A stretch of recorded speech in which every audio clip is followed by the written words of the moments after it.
consegue transmitir aqui? Amém. Colossenses capítulo 1, verso 13. Seria bom você sublinhar esse verso na sua Bíblia.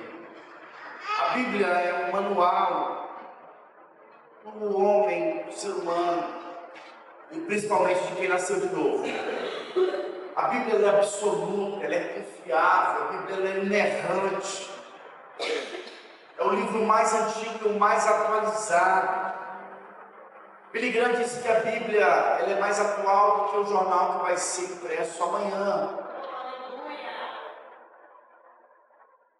A Bíblia não tem apenas umas partes que são confiáveis, ela é plena. Algumas pessoas perguntam, pastor, qual que é a religião correta? É o catolicismo, o espiritismo ou o evangelho? Sabe, a religião, talvez a fé que é confiável é na Bíblia. Se o homem saiu da Bíblia, você não confia. Não confia. A Bíblia, ela foi escrita há mais de 1500 anos. Eu falo assim, para juntar todos os livros da Bíblia. Foi escrito por mais de 40 homens, de épocas diferentes, culturas diferentes. São 66 livros. E não há discordância, há uma grande harmonia. Tem alguns versos que são importantes, em que eu e você precisamos meditar e aplicar nossa vida nisso. E uma delas é Colossenses capítulo 1, verso 13, que diz assim, Ele nos libertou do império das trevas e nos transportou para o reino do Filho do seu amor, qual temos a remissão dos pecados. Olha que coisa maravilhosa. A Bíblia diz que Ele nos transportou do império das trevas para o reino do Filho do seu amor. Ele que nos achou. Não foi você que o encontrou, Ele te encontrou. Diz a Bíblia que Ele nos conhece antes mesmo de nós termos nascido. Ele olhou para você, apontou para você e disse, esse é meu. E Ele então, de alguma maneira, trabalhou no seu coração. Quando você abriu o seu coração e o recebeu como Senhor e Salvador, Ele te tirou do império das trevas, te trouxe para o reino do Filho do seu amor. E sabe, é no amor onde nós seremos completamente restaurados de traumas, de situações difíceis que nós passamos, de pressões, de mudança de mentalidade. Sabe, é no reino de amor que a sua vida vai ser completamente restaurada. E o interessante é que quando nós recebemos a verdadeira semente, que é o Espírito Santo, essa semente que nasceu dentro do nosso coração, ela tem um objetivo. Toda semente dentro de si tem um potencial, sim ou não? Então quando você pega uma semente, um caroço de manga, e você planta, qual que é o potencial desse caroço? É de uma árvore, sim ou não? E Deus nos deu também uma semente, colocou dentro do nosso coração, chamada divina semente do Espírito Santo. E essa semente tem um potencial dentro dela. E qual é esse potencial? Cristo Jesus. À medida em que nós somos guiados pelo Espírito Santo, Cristo vai começar a aparecer nas nossas vidas. O nosso caráter vai ser transformado, a nossa mentalidade vai ser transformada. E o objetivo de você participar de culto, participar de alguns cursos, é o objetivo de sermos moldados e transformados. Então, quando Jesus nos salva, Ele não te salva apenas para você ser salvo do inferno. Você não está aqui para ser salvo. Nós estamos aqui porque nós já fomos salvos. Amém ou não? Quando o sangue de Jesus foi derramado, você foi salvo. Deus já nos transportou para o império, o reino de amor, nos tirou do império das trevas e nos trouxe para o seu reino de amor. Agora o seguinte, depois que você tem a experiência da salvação, essa não é a experiência final de um cristão. Tem muita gente que acredita que a experiência final do cristão é a salvação. Não é, porque se fosse do jeito que você recebesse Jesus e fosse salvo, você poderia morrer. Já recebeu, você poderia receber. Então assim, quando nós temos a experiência com o Senhor, a experiência da salvação é uma experiência muito importante. Amém. A Bíblia diz que os céus são os céus do Senhor. O único lugar onde Deus é questionado é na terra. Porque o diabo foi lançado na terra. O príncipe desse mundo é o diabo, não é Deus. É por isso que tem acontecido muitas tragédias no mundo. Enfermidades, crianças morrendo, homens se divorciando, matando suas esposas, tantas pessoas morrendo de fome, tantas atrocidades. E algumas pessoas atribuem isso a Deus, mas não é. A Bíblia diz, no livro de João, capítulo 10, verso 10, que o diabo que veio para matar, roubar e destruir. Mas assim, esse príncipe do mundo, que é o diabo, no livro de 1 Coríntios, capítulo 4, verso 4, se não me engano, ou é 2 Coríntios, se eu errar, se foi 2 Coríntios, diz que o príncipe, o Deus desse século, que é o diabo, cegou o entendimento dos incrédulos para que eles não vissem ou conhecessem a glória do Filho de Deus.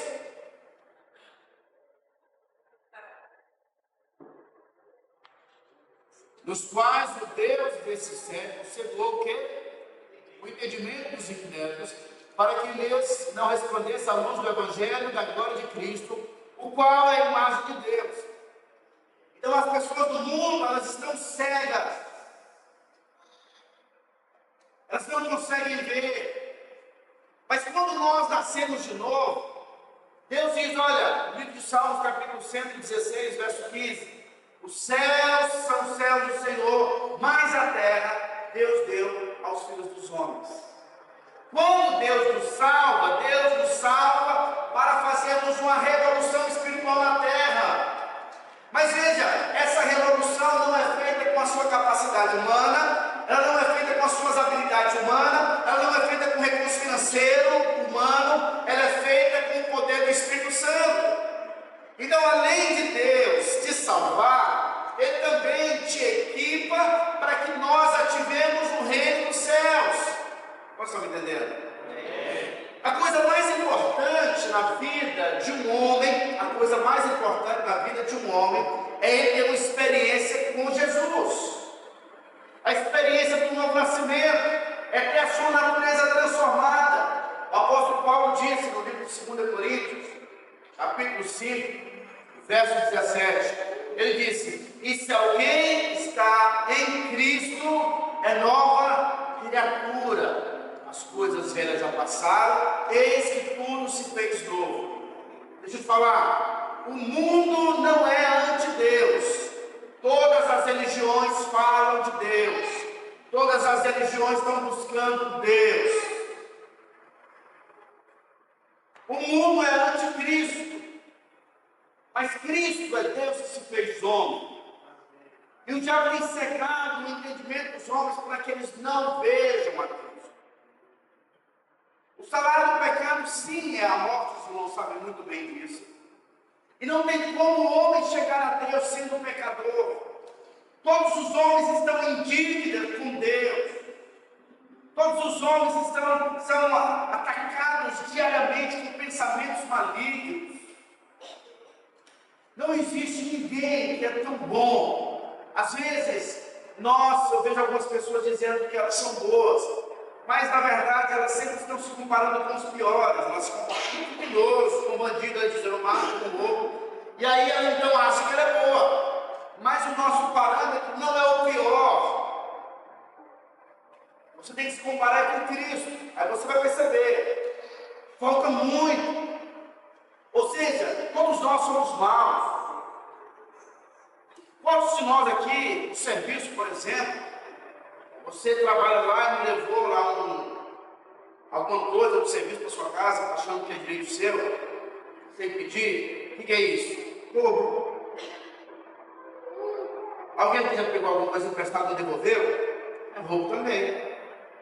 Então, se todos nós formos colocar na balança, todos nós temos dívida.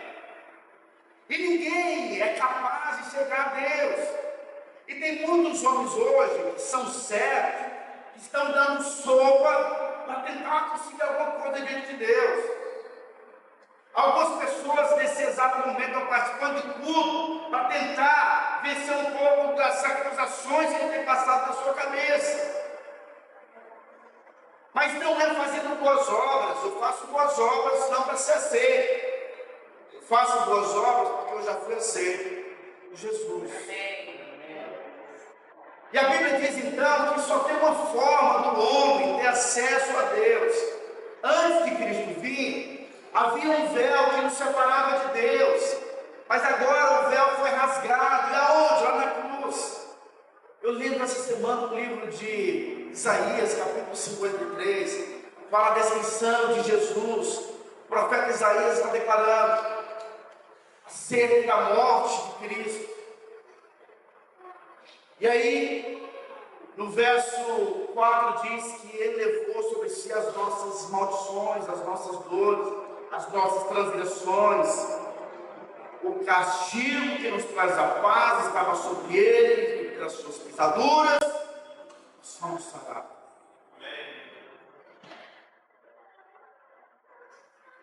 Deus entrou no tempo para nos salvar. E sabe, o reino dos céus, a Bíblia diz que o reino dos céus é um reino de alegria. Por que é um reino de alegria?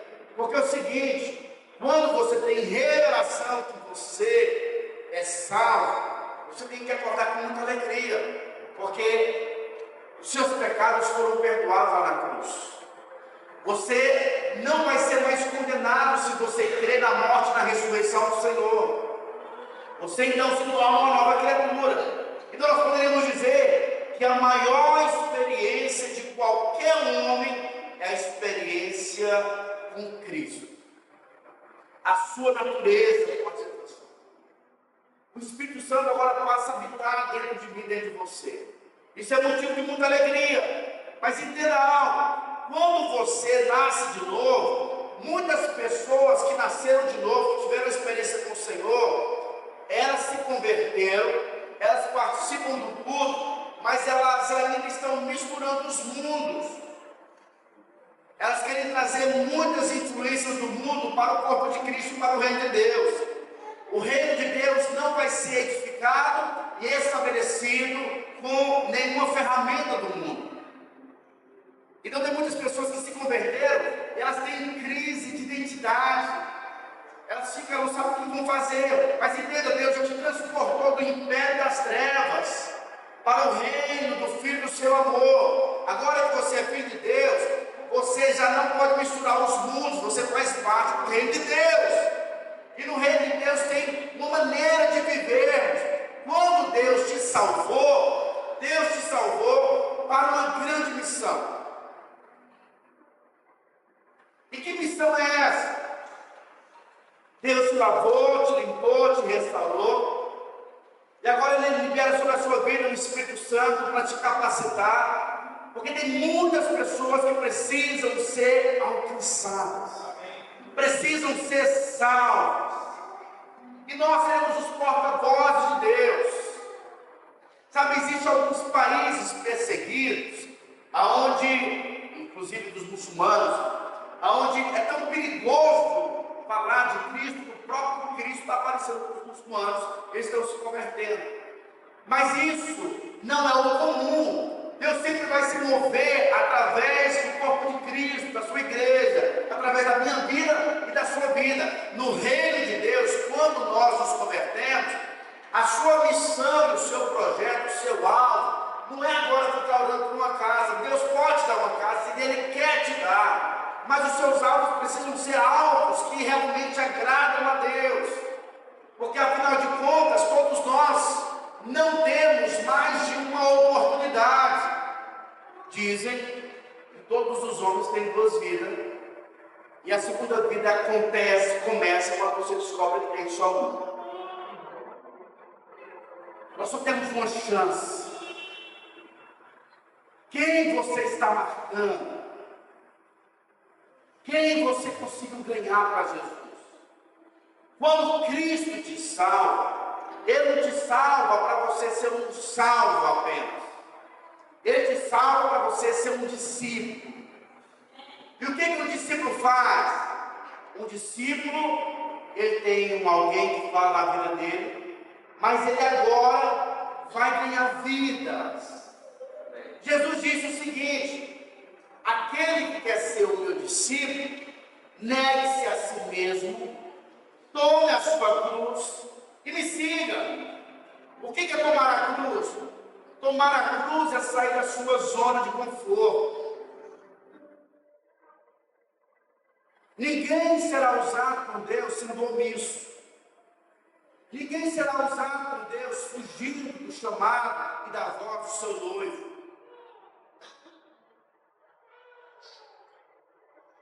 Os irmãos já ouviram essa história, mas vou contar novamente. A história dos moravianos, diz que um grupo de irmãos eles começaram uma vigília. O objetivo deles era orarem, eles queriam orar 24 horas. Eles começaram a oração. E Deus começou a se manifestar naquela vigília. Depois de 24 horas, pulou para 2 dias, 3 dias de oração ininterrupta, dia e noite. 4 dias, 5 dias, 6 dias, 7 dias, e aquele movimento estava crescendo. 7 dias, 10, 15, 20, 30, 1 mês, 2 meses, 3 meses, 4 meses, 5 meses, 6 meses, 1 ano, 2 anos, 3 anos, não parou esse movimento, essa vigília. 4 anos, 5, 6, 7, 8, 9, 10, 20, 30, 40, 50, 60, 100 anos. Uma vigília sem parar. Foi o maior movimento que existiu. Eles enviaram missionários para todo canto do mundo. Pessoas estavam dispostas realmente a serem usadas por Deus. Conta a história de 2 irmãos moravianos.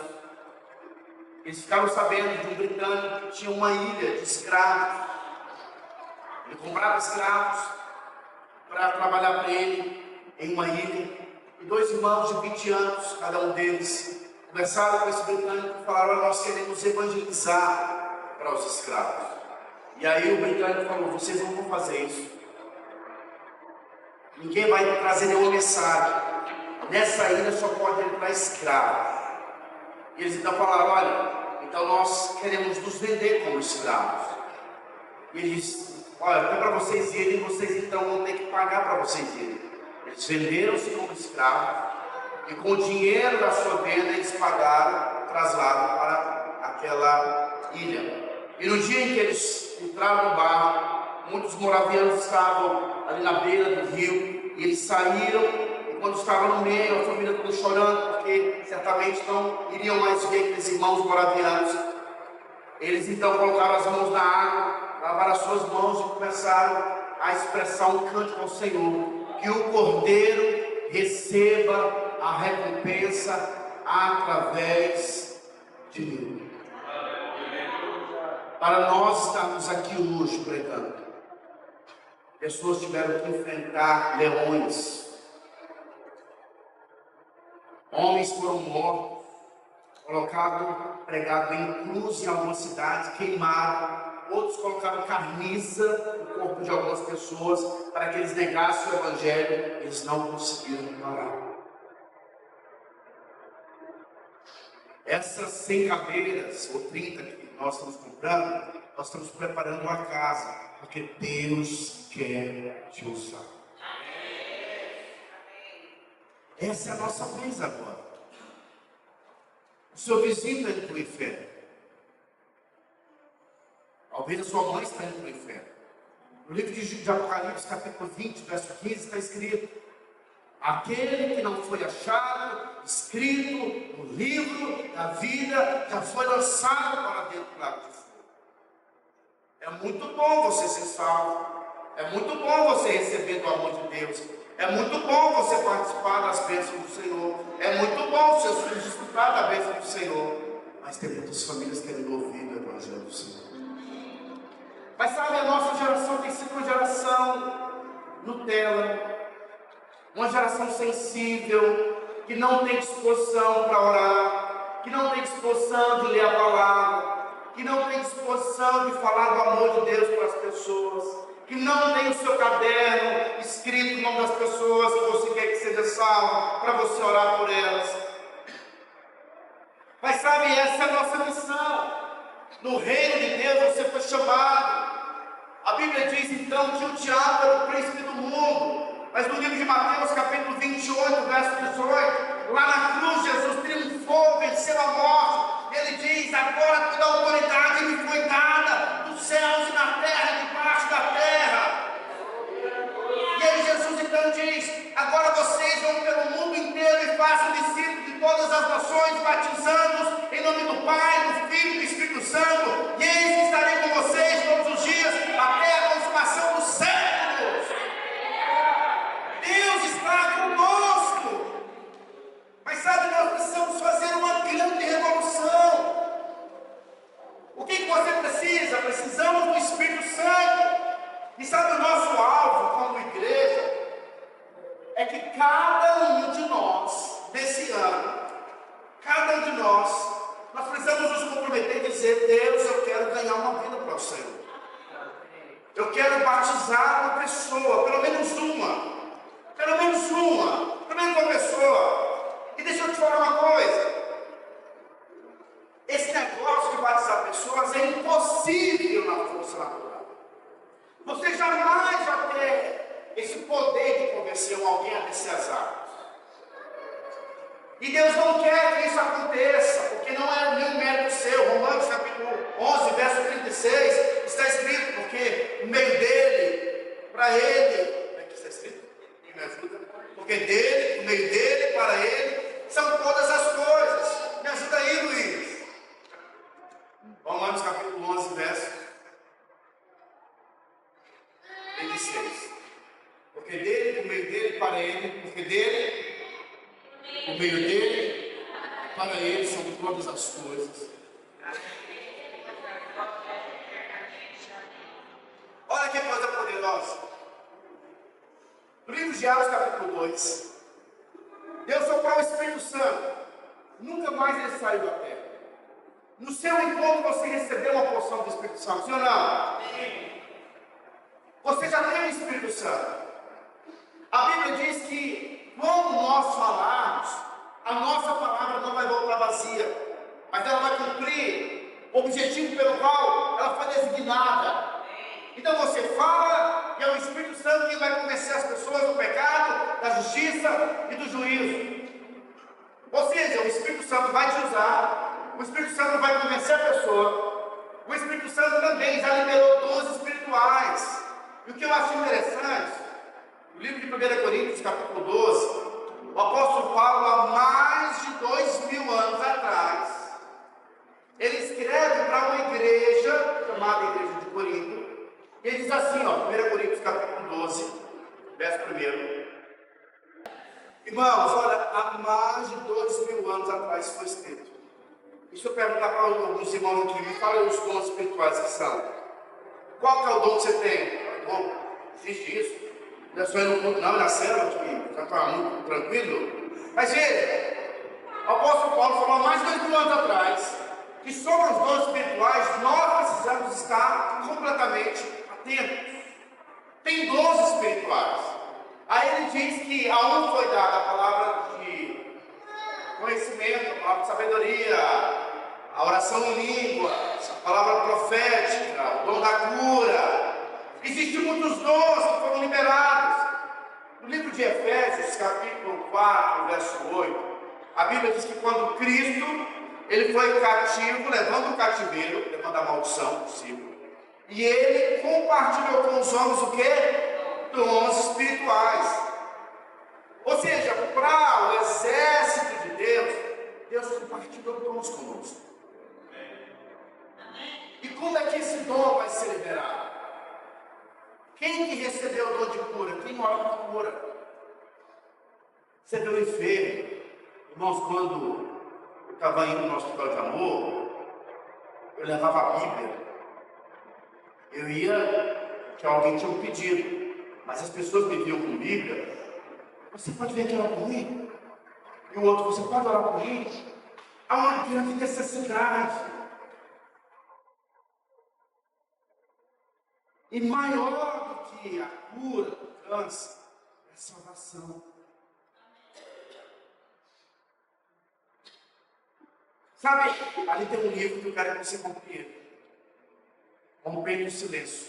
É justamente sobre essa questão. Rompa o silêncio.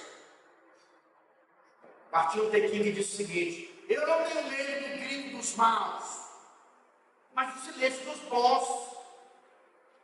Crente calado é crente oprimido. Pastor, mas eu sou tímido. A Bíblia diz que Paulo olha para Timóteo e diz: Timóteo, reaviva o dom de Deus que há em ti pela imposição das minhas mãos. Porque Deus não te deu espírito de timidez e de covardia, mas te deu espírito de poder, amor e moderação. Então o Espírito Santo é um poder que nos capacita. E o interessante é que tem até pessoas que são faladoras, falam demais, mas quando se converte, quando não tem o poder do Espírito Santo, não fala nada. Eu lembro de quando eu converti, eu fui para o Maranhão, e aí, novo convertido, mas tinha o Espírito Santo. E lá em Goiânia tem esse negócio do povo pregar no meio da rua. E aí tinha um povo pregando e dando umas revistas evangelísticas. E aí, peguei uma revista, e na minha revista estava falando sobre Jesus quando ele anda com Pedro por sobre as águas. Ele acalma aquela tempestade. E eu li, era o que eu tinha de informação depois do encontro. E aí eu entrei dentro do ônibus. E quando eu entrei dentro do ônibus, veio aquela vozinha dentro de mim: prega para eles, sai Satanás. Prega para ele. Tem 3 vezes no meu coração. Eu falei: agora. Nunca tinha pregado.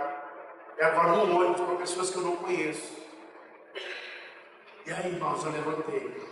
E quando eu levantei, todos olharam para mim. Agora está complicado, né?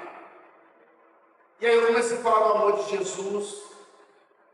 Misturei tudo, falei, chorei, abacei. Eu estou chorando aqui, vocês podem achar que eu sou doido. Eu sou doido mesmo com Jesus. Ele marcou a minha vida. As 2 pessoas choraram lá, não sei se foi com dó de mim, mas eu chorei. E aí da outra vez que eu fui, já fui mais preparado.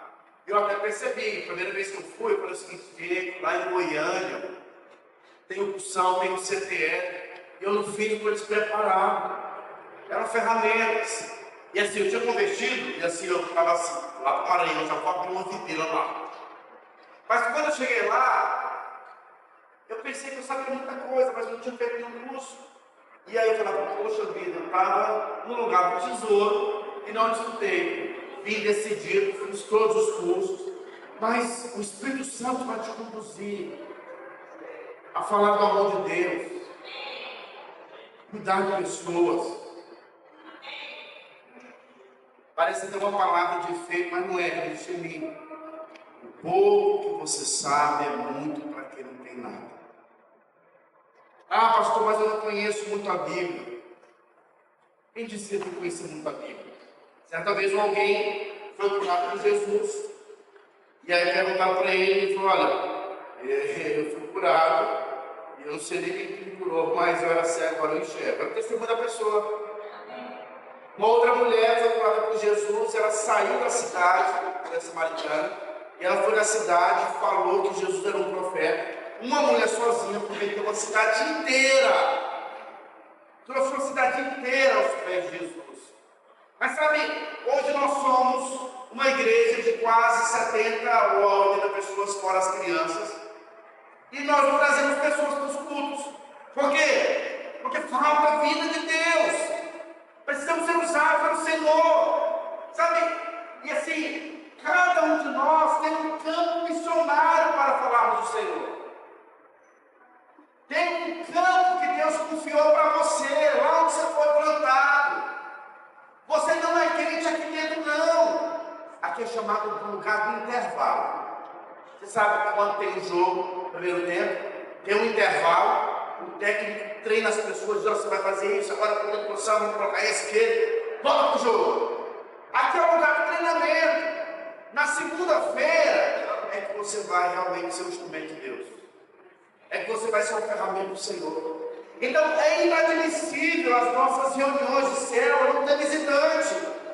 Mas sim, nós percebemos que há uma geração de pessoas que estão sendo levantadas com uma mentalidade muito derrotada. Ah, não sei se eu vou na célula hoje. Estão dispostos. Está frio hoje, eu acho que eu não vou hoje não.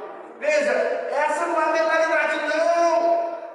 A grande questão não é se eu vou, é quem que eu vou levar comigo. Porque agora eu sou discípulo do Senhor. Nós resgatamos vidas do inferno. Amém ou não?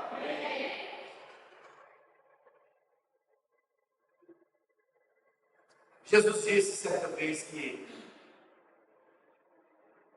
ele comeu uma comida que os discípulos não conheceram. Foi fazer a vontade do Pai. Jesus chegou no poço, tinha uma samaritana. Aquela samaritana ela veio para o poço meio-dia. Certamente ela veio meio-dia porque era o período em que ela sabia que outras mulheres não viriam. O normal das mulheres buscarem água seria de manhã ou talvez à tarde quando o sol se pôs. Por quê? Porque ali ela vai ter um ambiente mais agradável. Mas aquela mulher ela veio ao meio-dia, onde o sol estava bem quente. Mas antes dela chegar, Jesus já estava esperando aquela mulher. Jesus então começa uma conversa com aquela mulher. Aquela mulher é resgatada, os discípulos estavam juntos e falam: Senhor, nós vamos comprar comida. Eles foram comprar comida. Depois que eles voltam, eles oferecem para Jesus a comida. E Jesus fala: não, eu comi uma comida que vocês não conhecem.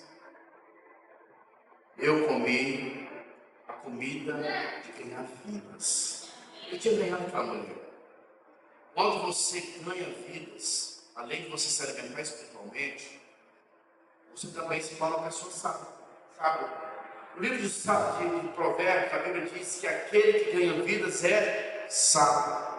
Eu sei que para o mundo a sabedoria são estratégias que vai repercutir, vai trazer recurso financeiro. Sabe, a sabedoria do homem para Deus é loucura. Mas a sabedoria de Deus é aquele que aprendeu a ganhar vidas.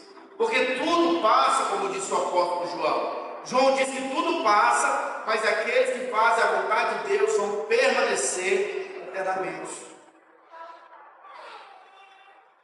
Tem muitos lugares onde as pessoas elas têm uma mentalidade seguinte: pastor, eu vou sair dessa igreja porque na igreja onde eu estou o pessoal não me dá oportunidade. Quem fala isso é porque não entendeu o seu chamado para pegar o microfone. Essa parte aqui é a parte mais fácil. Não é dançar aqui na frente. O nosso grande chamado é ganhar vidas. É fazer os discípulos. E a Bíblia diz que grande é a seara. E a Bíblia também diz que os campos já estão prontos. Mas faltam os trabalhadores. E o Senhor diz: olha, então clame para que o Deus da seara envie os seus trabalhadores. E é isso que nós vamos fazer hoje aqui. Vamos orar para que Deus te levante. Não existe nada mais gostoso, talvez, sabe, mais prazeroso do que ser um instrumento nas mãos do Senhor. É bom ser um instrumento nas mãos do Senhor. Se a sua vida está sem propósito, é porque você está com a sua vida vivendo no outro mundo. Porque no reino de Deus, você foi chamado para isso. Foi Jesus que disse: vão pelo mundo inteiro, façam discípulos de todas as nações. Sabe qual que é o maior mandamento? Jesus falou, me lembra? O maior e o segundo mandamento, o maior e o segundo. Amarás o Senhor de todo o coração, alma, e amarás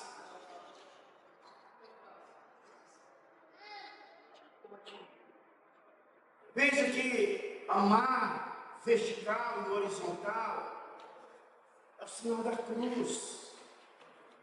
É a obra da cruz. essas bênçãos foram liberadas para mim e para você lá na cruz. E quando nós cuidamos das coisas do Senhor, Ele vai cuidar das suas coisas. Que nessa noite o Senhor possa abrir os nossos olhos e você possa dizer: Deus, eu quero ser usado, Senhor.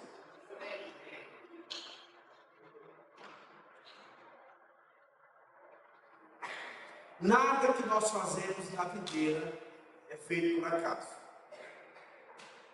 Tudo, nós entendemos o coração do Senhor. Nós entendemos a palavra de Deus. E as estratégias que nós colocamos, é chamado de triunfo vencedor, é colocado de uma maneira muito poderosa para cumprirmos o propósito de Deus. As pessoas que andam conosco não vão andar, sabe, perdidas, porque há algo claro para nós. E nós agora iremos fazer um encontro com Deus. Esse é o momento mais poderoso para nós. É o encontro com Deus e também o batismo dessas pessoas. É uma estratégia que Deus nos deu para marcarmos a vida de pessoas. Agora, eu acho assim tão interessante. Nós marcamos um encontro e às vezes alguns irmãos se levantam para trabalhar no encontro, e os que não vão trabalhar, eles acreditam que não fazem parte da equipe. Diz que o homem estava andando com a filha dele na fazenda, e aí de repente a filha caiu no buraco. Aquele homem já era velho e ele não tinha condições de entrar para salvar a filha. Ele grita: alguém me ajude, por favor, alguém me ajude, minha filha caiu, alguém me ajude. Ele grita desesperado. De repente um jovem passa e ele fala: olha, a minha filha caiu nesse buraco, você pode me ajudar a tirar minha filha? E o jovem disse: sim, eu te ajudo, mas nós precisamos de uma corda. Eu também preciso que você consiga mais pessoas, porque quando eu entrar, eu preciso de pessoas para puxarem a corda, senão sozinho não vai conseguir. Aquele homem rapidamente conseguiu uma corda e chamou mais duas pessoas. O jovem entrou dentro daquele poço, pegou a garota e disse: agora vocês podem puxar. E eles começaram a puxar, e o jovem segurando a moça, eles quase derraparam, conseguiram, saíram. E de repente aquele senhor disse: nós conseguimos salvar a minha filha. E o jovem: sim, nós conseguimos salvar a filha. E sabe, essa história ilustra que tem algumas pessoas que vão entrar dentro do poço, mas tem outros que vão segurar a corda. Às vezes você não vai, você vai segurar a corda, pagando a inscrição de quem não tem, sabe, suprindo a necessidade, expondo o seu carro para levar pessoas, se for o caso. Mas você tem que participar, segurar a corda, porque no final das contas, pessoas precisam ser resgatadas. E através das nossas vidas, através da minha vida e da sua vida. Então seja um instrumento de Deus, Deus me usa. Agora tem alguns irmãos que oram, Deus me usa, e de repente os irmãos passam a usar o irmão e dizem: olha, você está me usando. Você pediu para Deus. Se Deus está te usando, glória a Deus por isso aí. Então seja instrumento nas mãos do Senhor. Através de você se dispor a servir ao Senhor, você vai começar a crescer, a amadurecer. Cuidar de gente é desafiador, mas é o caminho da maturidade. Como que eu sei que estou amadurecendo espiritualmente? É quando você começa a cuidar de pessoas. Quando você não tem ninguém para cuidar, você vem para o culto como esse só para ver os defeitos. Nossa, o sapato do pastor está sujo. Nossa, olha só essa parede como é que está. Gente, olha. Você vai olhar os defeitos daquele irmão, a roupa que está vestido. Ou seja, você, quando passa a cuidar de pessoas, você para de fazer essas observações. Você está edificando, está nutrindo, está respondendo, está amadurecendo.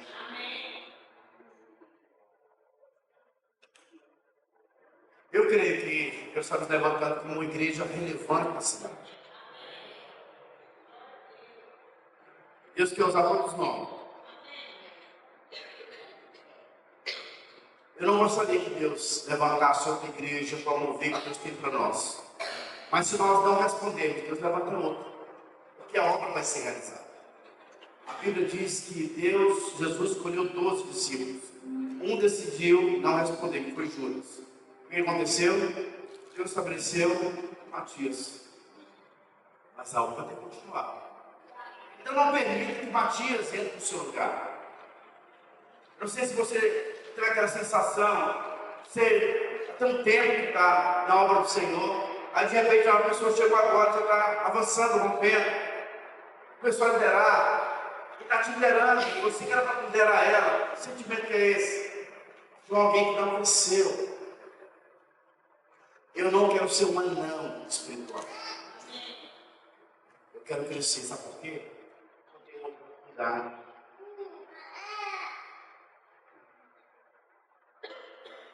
O meu sentimento é que nós ainda estamos fazendo muito pouco. Deus tem muito mais para nós.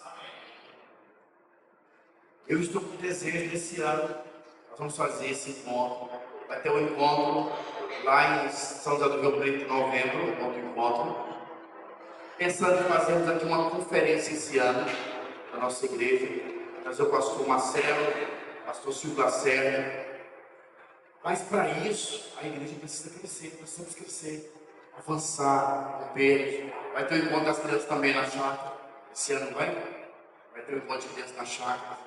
Então, se nós precisamos falar, Deus, eis-me aqui, Senhor. Usa, quero ser um instrumento nas tuas mãos. E estou compartilhando com vocês hoje, porque as duas missões de todo filho de Deus, se você quer descobrir qual que é o seu propósito em Deus, é muito simples. O seu propósito é sempre ganhar vidas e treiná-las. Fazer dessas pessoas discípulos. Através da sua vida, apóstolos podem ser levantados, missionários, profetas. Então nós somos chamados para gerarmos pessoas e para formarmos essas pessoas à semelhança de Jesus.